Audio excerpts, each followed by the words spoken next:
La producción de Otra Mañana se comunica con el nuevo Motorola Edge 50 Ultra. Hello, Moto. El título del último libro de Tomás Lin es preocupante. La bajada, aún más. El asedio a la democracia y el poco interés en defenderla, en la nueva obra de uno de los periodistas más respetados del país. En la obra, el autor propone una mirada crítica de cómo en el mundo la democracia se ha depreciado y cómo algunos necesitan de un adjetivo para describirla. Con agudeza traza un recorrido revelador sobre los peligros que enfrentan actualmente la libertad, la justicia, la igualdad ante la ley y la paz, valores que históricamente han encontrado en la democracia su medio más propicio. Y nos plantea algunas preguntas. ¿Podrá la democracia superar la amenaza del populismo? ¿Occidente comprenderá a tiempo el riesgo que corre ante el avance de modos radicalmente distintos a los suyos de ejercer el poder? Hoy ponemos el viernes en el aire con Tomás Lin, periodista, escritor, columnista en El País y también en La Nación. Tomás, ¿cómo le va? Buenos días. Buenos días, muchas gracias por invitarme, un gusto estar de vuelta por acá. Es un gusto siempre recibirlo, es un gusto siempre leerlo, por supuesto, y cada tanto poder compartir un rato de aire con usted también. Bueno, muchas gracias. Tomás, en primer lugar, parece un poco torpe, pero usted se encarga de eso en el libro. ¿Qué es la democracia? ¿Cómo la describe? Bueno, la democracia es una forma de gobierno al que a lo largo de la historia se va llegando. No, la democracia hoy como la entendemos es el producto de un proceso.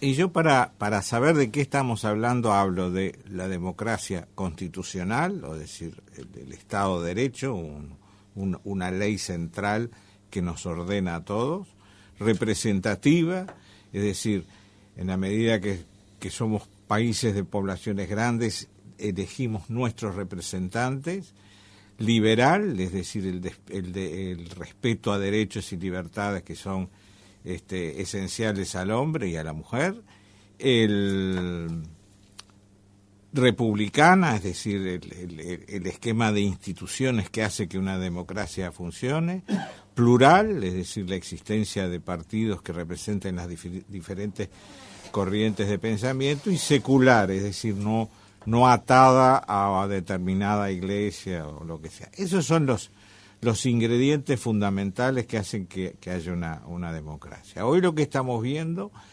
es muchos países que arrancando lo que se llama legitimidad de origen, con elecciones limpias, acceden al gobierno gente que se ve a sí mismo con una misión mesiánica y que empieza a establecer toda una estrategia que va horadando todo aquello que define una democracia. Hace una disquisición en el libro también con respecto a las democracias, a las monarquías constitucionales. Por ejemplo, el caso de España u otros casos, ¿no? Sí, porque uno dice la democracia tiene que ser republicana y después dice, pero por ejemplo el Reino Unido, que es un poco fue el pionero en todo este proceso, es una monarquía y vaya que lo es, ¿no? España, Suecia, Dinamarca, Holanda. Sin embargo, su funcionamiento institucional en el fondo tiene una lógica republicana, ¿no? Uh-huh. La presencia en un país de estas instituciones, de estos valores, de estos principios democráticos, no necesariamente no deja lugar a la discrepancia, no deja lugar a la tensión, solo que las continenta dentro de esos valores. Bueno, lo que pasa es que hay reglas de juego. Entonces, es decir, ¿por qué me parece a mí que la democracia es la forma de gobierno más sabia quizás?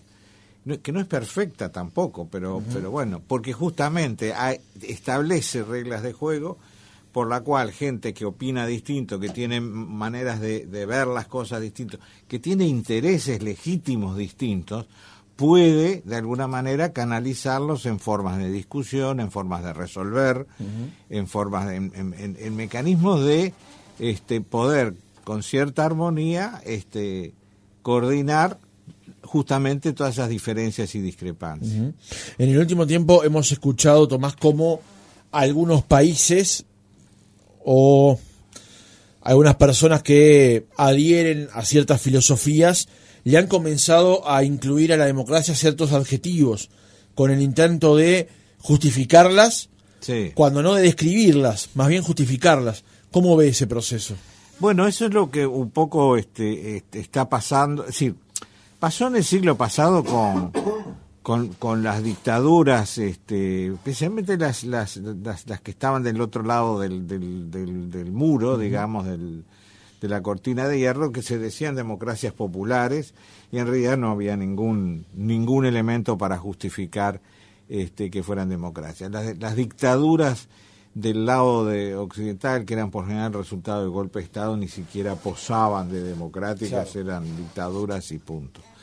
Ahora el populismo intenta demostrar, justamente con la realización de elecciones, que son democracias, y olvidan que la democracia es un concepto mucho más amplio que simplemente llegar al poder por el voto, ¿no? Si usted justamente en la página 16 del libro señala: lo que se debilitó en ese proceso fue la democracia bien entendida. Los líderes de los nuevos regímenes fueron votados en elecciones, pero una vez en el poder, en forma lenta y eficiente, horadan las instituciones hasta controlar el Estado y el país.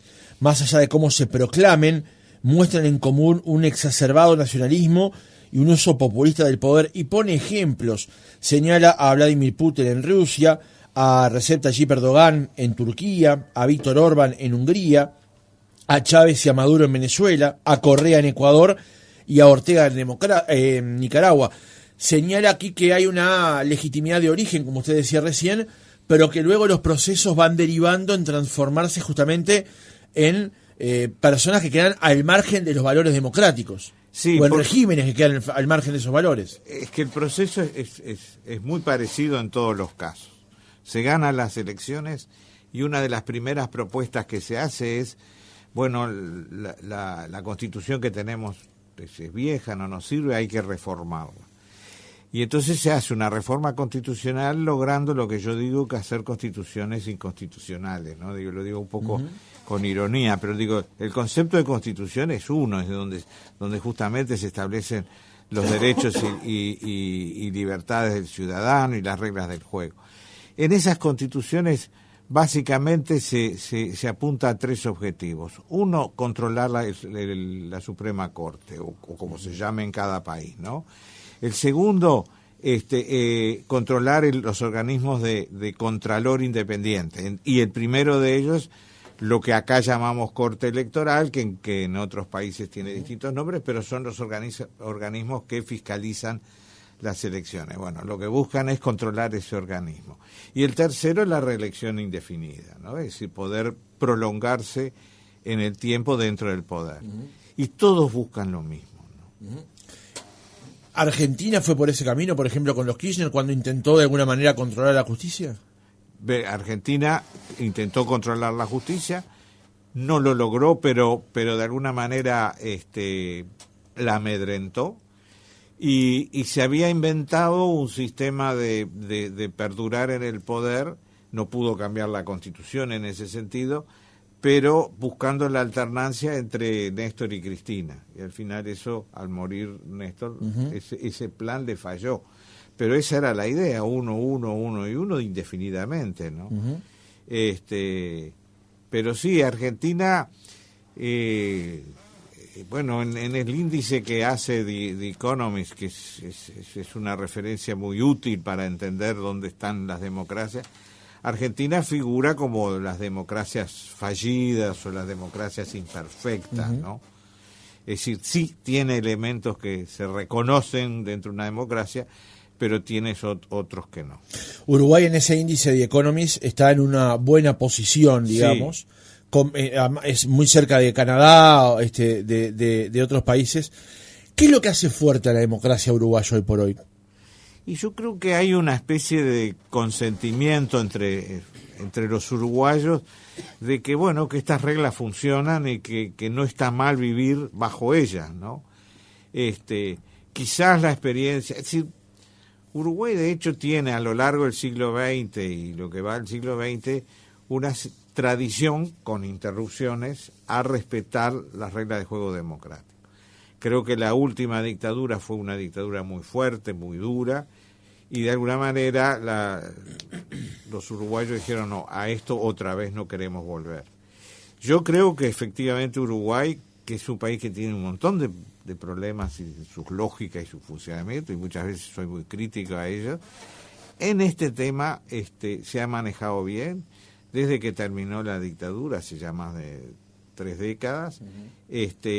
Ha tenido, quizás incluso comparado con cómo funcionaba la democracia en etapas anteriores, ha tenido un funcionamiento muy fluido, con alternancia de partidos muy distintos en su perfil en el gobierno, con estabilidad, ha sorteado algunas crisis muy duras y las instituciones se mantuvieron firmes.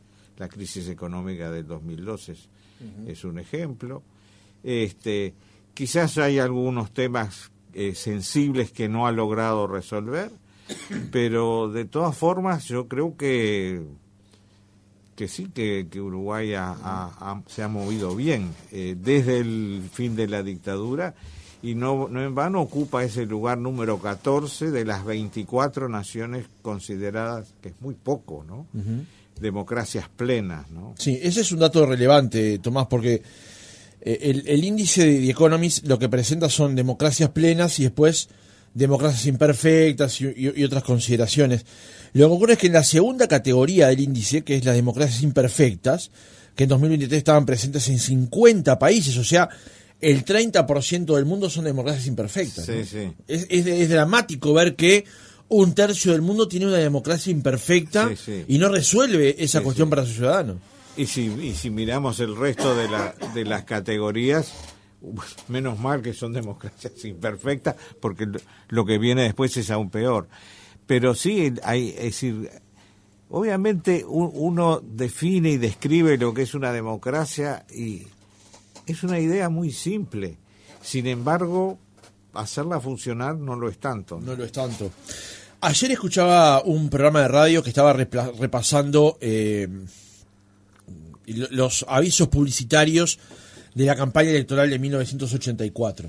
Obviamente esto era la salida de la dictadura, había todo un contexto con candidatos proscriptos, candidatos encarcelados, candidatos que sí podían ser candidatos al Senado pero no a la presidencia de la República, como en el caso de Jorge Valle. Y en todos esos mensajes estaba presente el valor democrático, la palabra democracia o los valores implícitos de la democracia. En el resto de las campañas electorales y en el debate electoral que hay hoy, ese valor no está tan presente. ¿Es porque ya lo hemos incorporado o es porque en realidad dar el debate de lo que significa los valores democráticos ha quedado de lado? Creo que hay un poco las dos cosas. De alguna manera, en la medida que la democracia ha funcionado, la damos un poco por sentada. Que eso es un problema, ¿no? En muchos países, por darla por sentado, han bajado los brazos también, ¿no?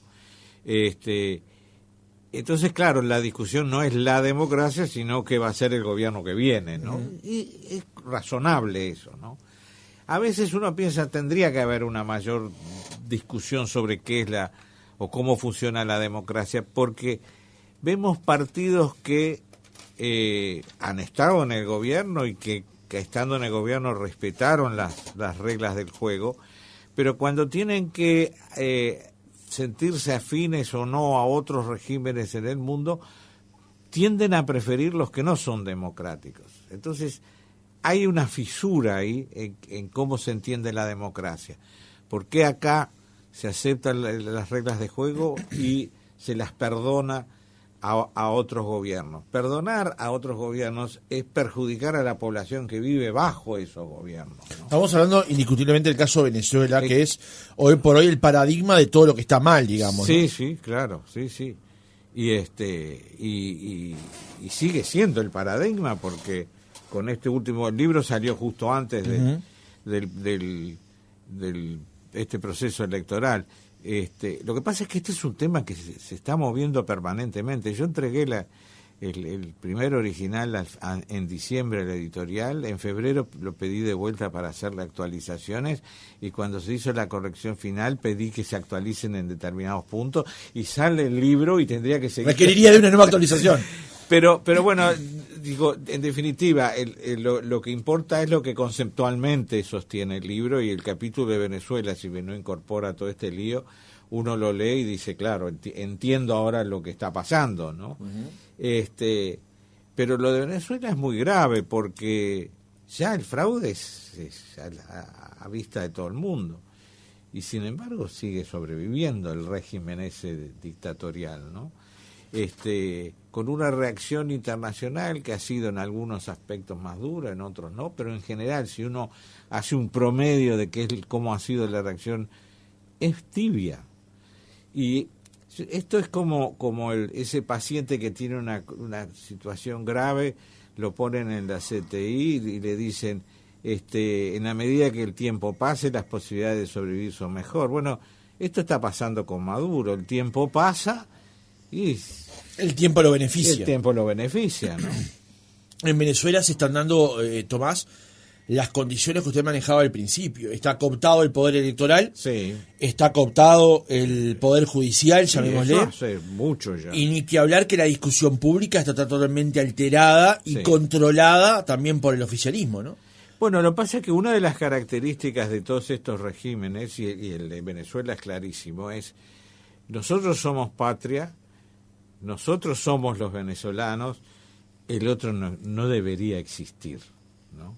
Hay una especie de ninguneo a cualquier otra manifestación que no sea la oficial, ¿no? O sea, yo tengo todas las buenas características, ¿para qué necesito de otra persona? Exacto. Y hay un poco ese concepto que uno medio internalizó de la democracia, que la competencia por el poder es entre adversarios y no enemigos. Uh-huh. En estos regímenes el adversario es un enemigo, debe ser bloqueado, no puede acceder a ninguna cuota de poder, ¿no? Uh-huh. Y eso es un poco lo que estamos viendo. Ni bien terminó la elección, los competidores pasaron a ser el enemigo, el golpista, el que hay que salir a meter presos, ¿no? Uh-huh. Es decir, ya están requiriendo las figuras de los que eran los candidatos, ya están pidiendo que marchen presos. Entonces, claro, hay ahí una especie de o estás conmigo o sos el enemigo, uh-huh. ¿no?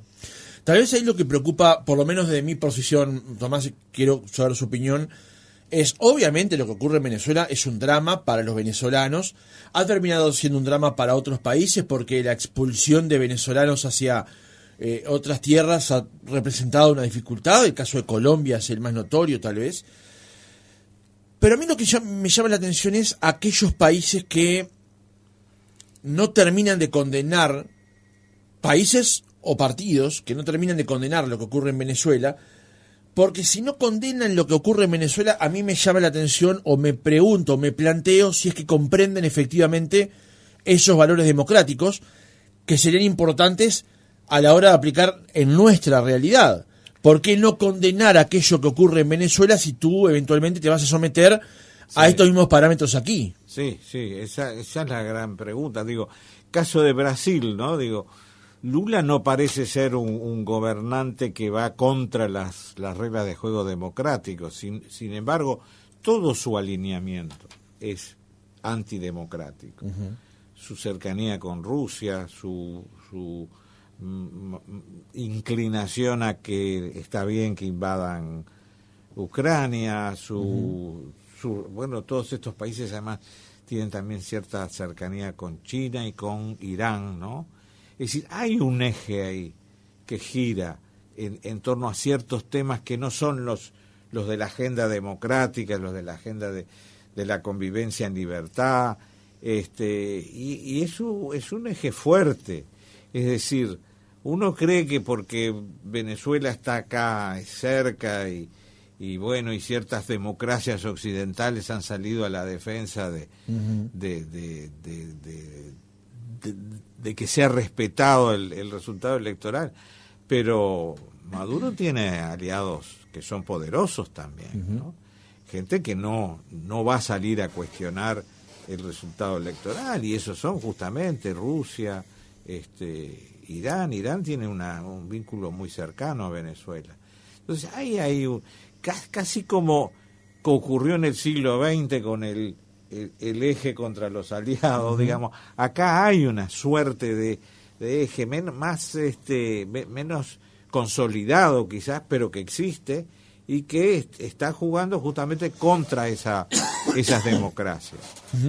¿Qué rol juega Estados Unidos en todo esto? ¿Y qué es lo que le ha pasado a Estados Unidos internamente con el proceso democrático? Bueno, Estados Unidos lo que le ha demostrado al mundo es que ni siquiera Estados Unidos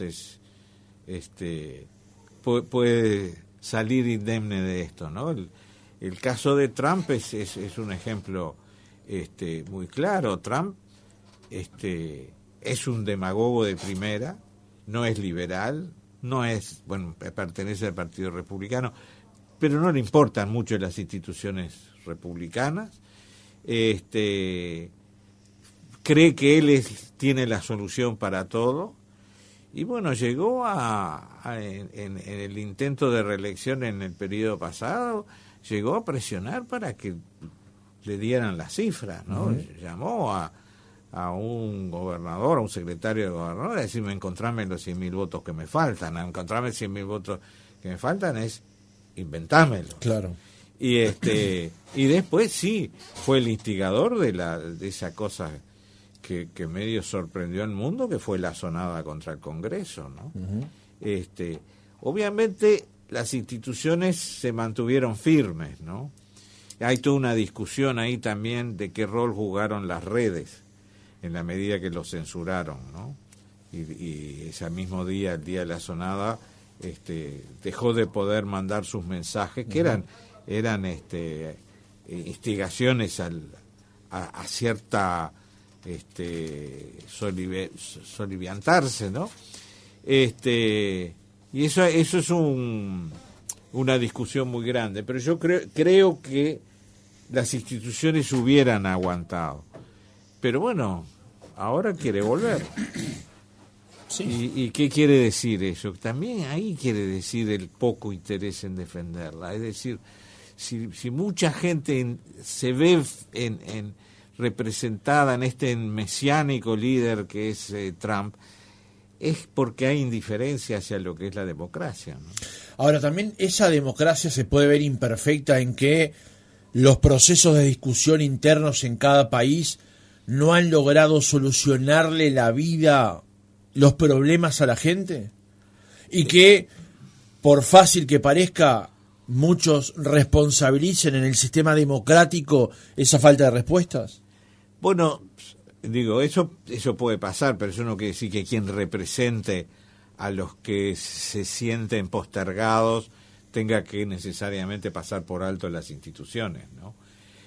Sí, en Estados Unidos claramente Trump expresa poco el sentimiento de un sector grande de población que siente que ciertos beneficios no le han llegado y que además resiente de ciertos procesos sociales, culturales que están pasando en otras partes del país.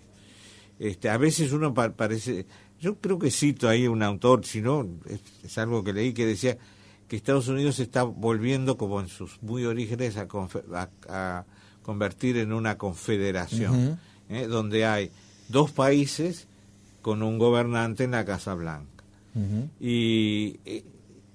Pero es lógico que quien está enojado por alguna situación que lo afecta, que lo perjudique, busque una alternativa.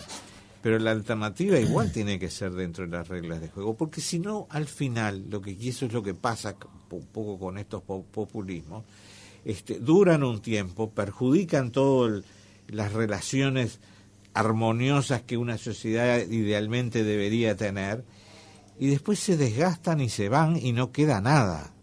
Es terreno arrasado. Entonces, ese es otro problema, que creo que es el que va a venir, ¿no? ¿Qué va a pasar en todo este sector del mundo que es amplio, donde tuvimos estos regímenes, deterioraron, horadaron, hicieron perder confianza, hicieron perder credibilidad? ¿Qué viene en su lugar? ¿Cómo ve entonces el proceso en Israel, teniendo en cuenta que es una democracia en una zona del mundo en que la democracia no permea, no campea, pero que a la vez se ha visto atacada, como ocurrió el 7 de octubre, Sí. eso desprendió una guerra que ha sido criticada por socios habitualmente Sí. de Israel, también por la crudeza con la que ha dado esa respuesta Israel. ¿Cómo valora esto? Bueno, Israel está entre las democracias imperfectas, muy en la frontera con las democracias plenas, pero está además está justo antes de la guerra, estaba procesando un debate muy complicado, porque el primer ministro Netanyahu estaba procesando una reforma a la Corte, al Suprema Corte o al Tribunal Supremo, para cercenarle algunos poderes. En Israel hay una especie de ley básica que viene a ser la Constitución, pero que por ser ley se puede reformar en un simple debate parlamentario. Y esto había generado una movilización muy grande en Israel de gente contra ese posicionamiento, porque muchos israelíes sentían, bueno, nosotros somos un país democrático en una área donde no hay ninguna democracia. Nosotros somos un país que vivimos a la defensa siempre, porque hay toda una serie de situaciones que implican ataques constantes a nuestro país. Nosotros, como en esa situación, para sobrevivir tenemos que siempre responder esos ataques, y las respuestas siempre nos afectan a nuestra imagen como país. Entonces, lo que no podemos renunciar es a la imagen de ser el país democrático de la región. No podemos aceptar que el primer ministro nos cambie cómo es el funcionamiento del Tribunal Supremo. Ese es el clima interno en que existía justo antes de la guerra. Que además estaba por firmar un tratado de paz también con un país de la zona, que también fue horadado obviamente por el ataque del 7 de octubre, ¿no? Bueno, lo que pasa es que el tema palestino, y el tema de este grupo Hamás, más que el tema palestino, en alianza con Irán y eso, está generando cortocircuitos en el mundo árabe y en el mundo musulmán, ¿no? Entonces sí, hay países que ya están un poco cansados de esta especie de permanente situación de conflicto y han ido buscando acuerdos diplomáticos, comerciales y de intercambio con Israel. Y el que estaba por firmar era Arabia Saudita, en esos mismos días en que se produjo el ataque, ¿no? Porque de alguna manera, es decir, acordar relaciones diplomáticas y comerciales con Israel es como decirle a los grupos más violentos de los palestinos: ya está, muchachos, esto se acabó. Y estos grupos no están dispuestos a que eso se termine. Por eso ese ataque tan virulento, Israel tampoco está dispuesto a tolerarlo. Por eso esa respuesta igualmente virulenta, ¿no? Pero el tema es, yo a veces digo, y eso en el libro lo comento, a raíz de los dos grandes conflictos que estamos viviendo, ¿no? El de Ucrania y el de Medio Oriente. Es decir, todos deseamos la paz, pero una vez que estalla la guerra, ¿cómo se recupera la paz? Es decir, no es decir, ¡ay, viva la paz, viva la paz! Es decir, hay dos partes en conflicto y bueno, en algún caso alguno tiene que ceder, y ceder implica que el otro es derrotado. Y es así de fácil. Es como en Ucrania, no, hay que llegar a un acuerdo, y Ucrania tiene que decir, bueno, para llegar a un acuerdo cedo partes de mi territorio. Entonces ganó Rusia. Claro. Es decir, no es tan fácil, no es tan sencillo decir la paz. Tomás, vamos a ir conversando sobre esto, pero quiero atarlo con algunas cosas que pasan acá y sobre todo con nuestra profesión, digamos, ¿no? El título del libro es El asedio a la democracia, y la pregunta que le quiero hacer es: ¿qué rol cumple la prensa libre, la prensa independiente, la prensa en general, en el mantenimiento de una democracia, siendo el estilete a veces al poder, desafiando al poder, contrastando lo que dice el poder contra la realidad, y que a veces también es una manera de acallar ciertas voces, frenar a la prensa, limitar a la prensa, acabar con la prensa, para que sea una sola voz, la voz oficial. Bueno, esa especie de secuencia que tú acabas de escribir es lo que está pasando en muchos de estos regímenes. Porque muchos de estos regímenes se basan en lo que algunos llaman el relato, ¿no? Es decir, que desde el gobierno se instala una forma de entender las cosas y no puede aceptar que haya alguien que lo contradiga. Entonces ahí empieza la lucha contra periodistas y contra los medios, en un momento muy complicado para el periodismo, con todas estas sacudones tecnológicos, con el rol que están cumpliendo las redes por fuera de lo que es el periodismo tradicional y clásico. Entonces, en una situación de debilidad, tú hablabas de medios que cierran o que desaparecen, ¿no? Aparecen estos regímenes y aprovechan esa situación, y logran que no cerrar ellos los medios, sino que ante un determinado clima que sí ha creado esos gobiernos, los medios tienen que cerrar e irse.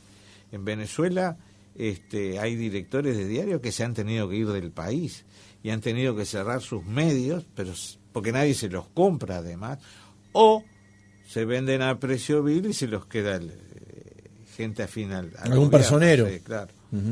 Entonces, yo creo que en este momento el periodismo está pasando un momento difícil. Además se ha puesto un poco de moda determinadas formas de periodismo que no están ayudando. Es un poco lo que yo llamo el periodismo de paneles, que lo que está llevando es, primero, que el periodismo, más que informar, opine. Y en segundo lugar, pasa de opinar a militar. Entonces, ese rol de tratar de dar la información que es difícil, ¿no? Pero darla con el mayor rigor posible, con la mayor independencia posible, se está borrando en países sin y con democracia. ¿Y aquí en Uruguay? Y acá algo hay de eso, no mucho, pero hay, sí.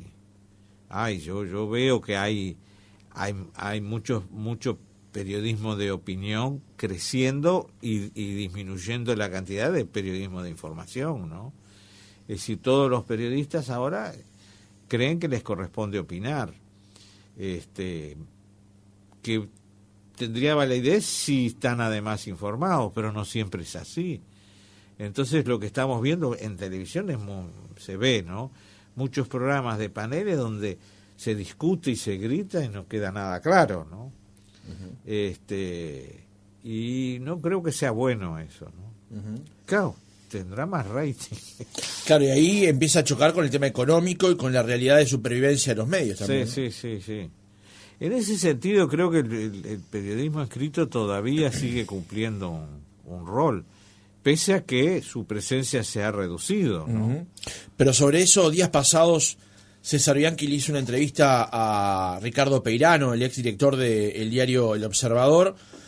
Actualmente él no dirige El Observador, antes era columnista y ahora ya tampoco eso. Donde le preguntaba a César acerca del tema de los títulos de las noticias y la forma en la que la noticia se redacta. Y que muchas veces están diseñadas para buscar el clic. Claro. Más no para informar, y que el núcleo de la información, o sea, lo central de la información aparece en el tercer o cuarto párrafo. Bueno, ¿está viendo usted eso también? Sí, lo estoy viendo y además me resulta muy enojoso, y además eso lleva a que al final nadie lea nada. O títulos en formato de pregunta, por ejemplo. Claro, sepa usted por qué el ministro tropezó ayer cuando iba a la feria. Entonces, ¿por qué le habrá pasado? Y después tengo que abrir, hacer el clic, mirar, ver. Y cuando llego al último párrafo, en realidad no pasó nada. Entonces, una vez, dos, tres veces, a la cuarta ya no abro más. Y yo, que fui profesor de periodismo, siempre decía, a diferencia de la novela policial, que nos enteramos que el asesino fue el mayordomo al final, en periodismo empezamos a dar la nota diciendo que el asesino es el mayordomo. Esa es la primera línea, ¿no? Claro. Entonces, todo esto que vemos en los medios, ¿no? De medios en las redes, que juegan a eso, sepa por qué habrá hecho para que haya esta crisis, y hay que leer todo. Y yo siempre me acuerdo cuando cuando estudiaba periodismo, estudié en Buenos Aires, tenía un profesor que decía, para dar una noticia no hay que empezar contando la historia desde los griegos para acá. Si hay que explicar algo de los griegos, lo ponemos por ahí. Pero primero hay que decir qué es lo que pasó. Claro. Tomás, ¿existe tal cosa llamada periodismo militante? ¿Se puede ser periodista y militante de algo o de alguien? No, creo que es funcional decir que hay periodistas militantes porque explica un determinado fenómeno. Pero no se puede ser periodista y militante. Es decir, en todo caso, la militancia sería la de ser periodista. Uh-huh. Pero ser periodista y militante de otra cosa, eso es un problema. ¿Y hoy usted ve que haya personas que se dicen periodistas o se visten con ropas de periodistas pero en realidad son militantes de algo? Yo creo que más que antes, sí. No están diciendo que lo son, pero sus actitudes, sus ciertas acciones. actitudes, ciertas maneras de transmitir la información da a pensar de que en el fondo están arrimando agua para su molino, más de lo que ocurría antes, ¿no? Uh-huh. Y eso al valor de la profesión le hace daño. Yo creo que sí. Yo creo que es decir, yo ya tengo mis años, uh-huh, y entonces he vivido muchas cosas. Entonces yo creo que sí, que hoy el periodismo está pasando un momento complicado como profesión. Yo creo que lo va a superar. No sé si yo lo llegaré a ver, pero yo creo que lo va a superar. Uh-huh. Y debo decir también que justamente por tener los años que tengo, también puedo decir con satisfacción que ejercí la profesión en momentos realmente de oro del periodismo, que no son los actuales. Uh-huh. Hoy es más fácil, usted lo mencionaba más temprano, opinar que informar. Y da la impresión también de que es mucho más sencillo gritar que ordenar la información. Sí, digo, acá me tocan un poco, como dicen los abogados las generales de la ley, porque yo soy columnista y por lo tanto opino. No fui columnista toda la vida, fui reportero, fui uh-huh, editor, es decir, cumplí pasos para llegar un día a tener una columna en la que opino. Pero también creo en aquel principio que existía, en que había que marcar diferencias en que es estrictamente información, que es análisis y que es opinión. Los tres son expresiones lícitas del periodismo, pero son distintas y hay que saber diferenciarlas. Y yo creo que hoy ese terreno se ha confundido. Uh-huh. Y después sí, lo que uno ve en cierto periodismo de panel es el no solo opinar, sino opinar en voz alta, tapándose las voces de unos y de otros, y a veces polemizando con el entrevistado, que no es la función del periodista. El periodista tiene que ser incisivo cuando pregunta, pero no debatir con él. Porque después lo que está pasando también es que a veces el entrevistado, especialmente si es un político, se enoja y le refuta al periodista, y el periodista dice, están afectando mi libertad de expresión. Pero el periodista se olvida que entró en un terreno donde el otro tiene derecho a refutar con la misma dureza con que fue enfrentado. No es lo mismo una entrevista incisiva que un debate entre el periodista y el entrevistado. Sí, lo ideal es evitar el debate y sí el periodista no tiene por qué debatir. Ahora, hoy es cada vez más difícil también, Tomás, encontrar entrevistados que reaccionen bien a una entrevista incisiva, que reaccionen correctamente. No digo que emocionalmente, sino con la información. Sí, sí. Bueno, por eso muchas veces se transforma en un debate, porque el entrevistado no suelta prenda. A uno le pregunta si hoy es viernes y le responden que hace calor, o sea... Sí, o que hoy es jueves. Que también sería peor, ¿no? Que es peor porque miente de alguna manera. Y bueno, eso es parte de este proceso de de deterioro de la democracia, que es hay un capítulo que yo sobre el final que yo le doy importancia, que es la verdad, es decir, la verdad de los hechos, ¿no? Y ahí sí los políticos realmente están jugando con lo que algunos llaman el relato. Aprovechan un poco toda esta tendencia de las noticias falsificadas, pero y después es ese oportunismo del político de en muy poco tiempo cambiar de opinión y de estrategia, ¿no? Uh-huh. Y yo cito, hay un periodista muy famoso radial en España, no me puedo acordar el nombre ahora, pero es muy famoso, tiene un programa muy escuchado, que en un momento lo entrevista a Pedro Sánchez, que es el presidente del gobierno. Carlos Alsina. Exacto. Carlos, conductor de Más de Uno en Onda Cero. Sí, exactamente. Que para mí fue una de las mejores entrevistas que he visto en los últimos tiempos. ¿Por qué nos miente tanto, sí, señor presidente? Le dice. Sí. Y Sánchez queda como descolocado. Dice, ¿cómo? Y Alsina le pasa lista. Una retaíla de episodios. De episodios. Y entonces dice, no, yo no es que miento, es que es cambio de política. Y como digo yo, está en buen estado físico, porque cambia de política con una rapidez que ni un atleta olímpico podría hacerlo, ¿no? Pero eso es lo que está pasando. Digo este ejemplo, pero es uno de los que está pasando. Entonces sí, a veces, y eso hay que reconocer, así como yo cuestiono un poco esa ansia del periodista de debatir con el político, a veces el periodista se ve obligado porque está enfrentando a políticos que le están diciendo que hoy no es viernes, que hoy es jueves, cuando es evidente que no lo es, ¿viste? Uh-huh. Entonces sí, se está pasando eso. Uh-huh.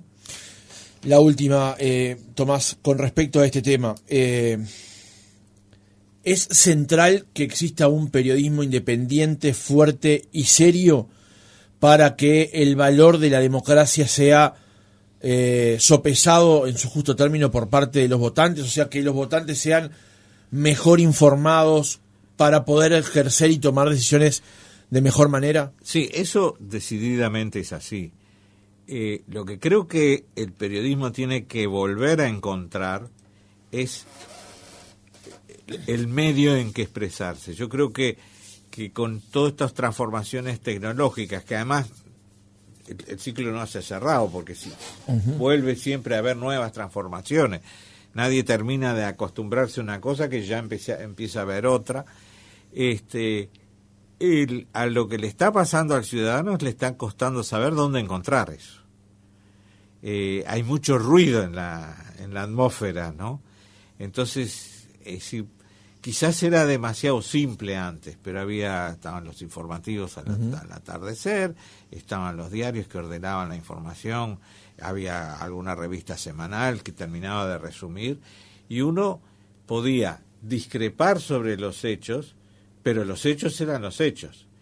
Ahora no sabemos qué hecho es importante y cuál no, qué gravedad tiene un episodio respecto a otro. A veces parece que todo es igual de grave, uh-huh, o todo es igual de frívolo, y no es tan así, ¿no? Uh-huh. Perdón, una última pregunta, porque me quedo con esto en la cabeza, si no, después me voy a lamentar de no hacerlo al aire. También es cierto que hoy las audiencias buscan un sesgo de confirmación, que es, sí, voy a escuchar a aquel que me diga que lo que yo pienso es verdad, sí, y no quiero encontrarme a alguien que venga a confrontar con mi idea, y menos incluso que tenga buenos argumentos. Sí, eso está pasando, y eso es parte del problema. Sí. Y las redes invitan a eso, ¿no? Porque uno ya sabe en qué sitio, qué web, o quién tiene algún lugar donde acá está el que con el que yo estoy de acuerdo, ¿no? Y eso se está volviendo un problema serio. Tomás Lin, periodista, escritor, columnista en El País y La Nación, autor del libro El asedio a la democracia y el poco interés en defenderla. Gracias por haber estado otra mañana con nosotros. No, muchas gracias a ti, la verdad que disfruté mucho esta conversación, espero que haya otras.